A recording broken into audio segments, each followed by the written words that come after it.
আমাদের নেতা তারেক রহমান বলেছে একটা সম্মানজনক সভা ডিসেম্বরের মধ্যে ভোট হলে ভালো হবে।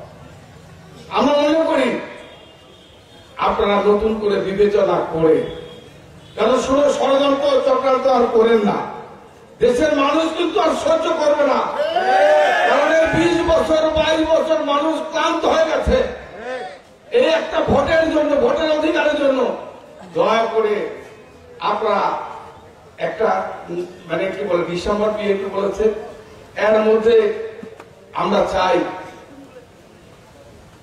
এপ্রিল মাসে রোজা, মার্চ মাসে রোজা, এপ্রিল মাসে বৃষ্টিকাল, মানুষ ভোট কেন্দ্রে যেতে পারবে না, মা বোনেরা ভোট কেন্দ্রে যেতে পারবে না, মানুষ ভোট কেন্দ্রে যেতে পারবে না।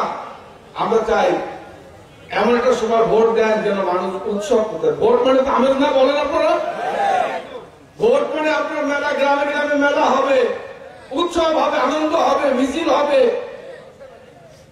সেই উৎসবের সময় হচ্ছে ডিসেম্বর জানুয়ারি। আমরা চাই এই সময়ের মধ্যে ভোট হলে সবচেয়ে বড়। তাই আমি আপনার কাছে অনুরোধ থাকবে, দয়া করে সরকারের কাছে আমাদের আহ্বান, বিএনপি নেতা আমাদের দল বলেছে এই সময়ের মধ্যে আপনার ভোট দেবেন, এটি হচ্ছে আমাদের।